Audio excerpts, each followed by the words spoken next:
What's shaking, BookTube? My name's Cam. Today I'm telling you about some of the craziest theories in books. I'm talking about the theories that are going to make you question everything you know about some of your favorite stories. Just for the love of God, keep it to yourself. In all seriousness, some of these theories are pretty crazy, pretty interesting. They did make me think. Roll the it.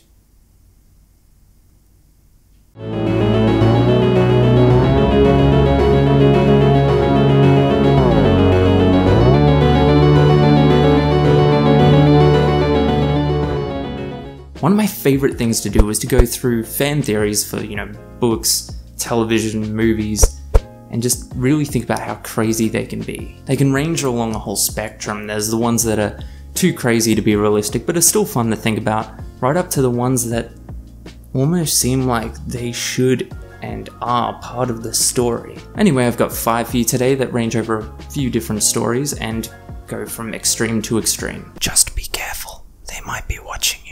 I thought I would start off simple with the one that you're most likely to already know about. And that is the theory that Stephen King's It, the creature, the one you might imagine as Pennywise the clown, but the one that in reality shape-shifted to form the manifestation of the fear of whoever it was trying to scare. That ability sounds pretty familiar, doesn't it? Something that changes its shape to the thing that someone fears the most. That's right, the theory is that it takes place within the universe of Harry Potter, and it is a boggart. That same creature that shapeshifted into a giant spider before Ron put it on roller skates, that could be Pennywise. It's interesting.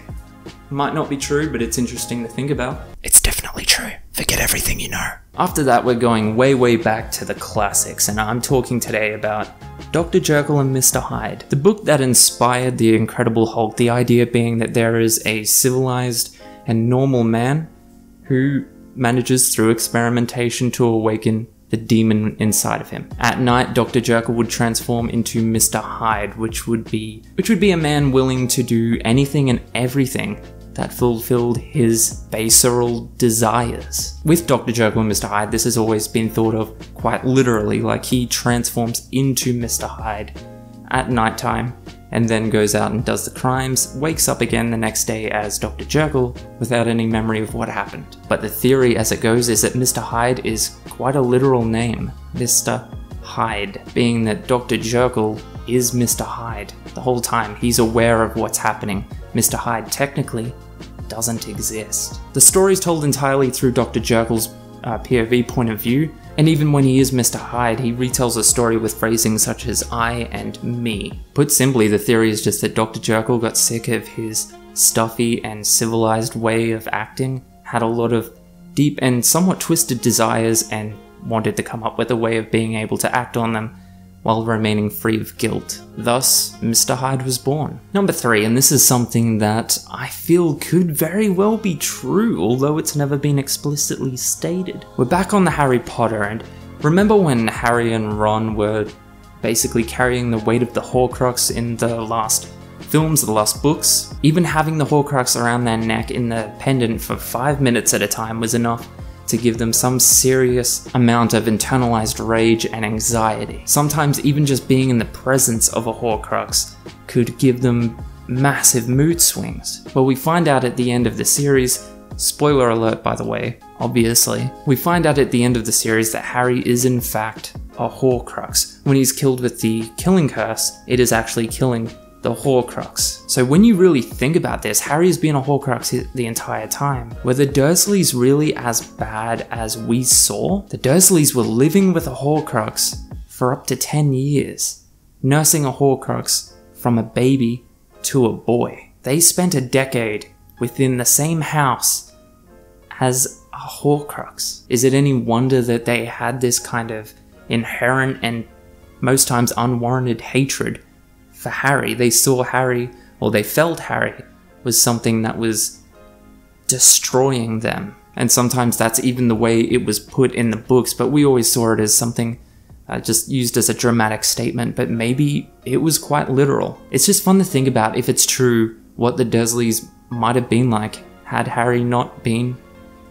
cursed. You didn't just lose a mother that night in Godric's Hollow, you know. I lost a sister.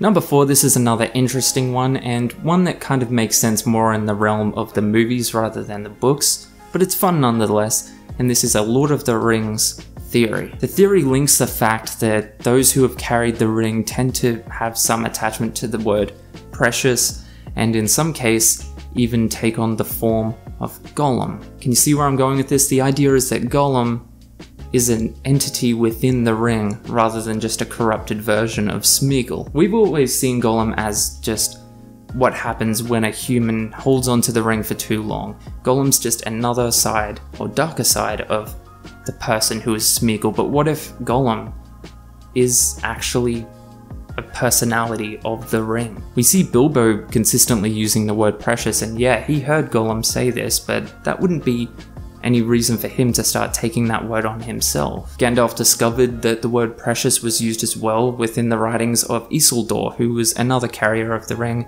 way back. And of course there's that scene in the movies where Bilbo seems to turn into Gollum for just a moment. Think about it. Last but not least, and this might be my favorite one just because it's so outrageous, but yet it kind of makes sense. Again, we're talking about Lord of the Rings, but we're talking about Lord of the Rings crossing over with maybe one of the last things you would expect. That's Snow White.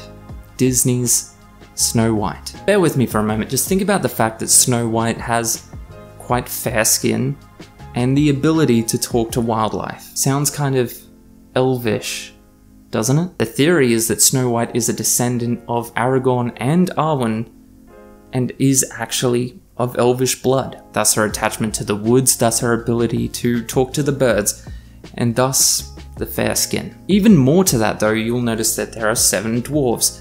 What if they are the surviving 7 dwarves of the last age of Middle-earth? And the number 7 is interesting because there were 7 rings given to the dwarves, remember that? What if the reason 7 dwarves survive has something to do with 7 rings?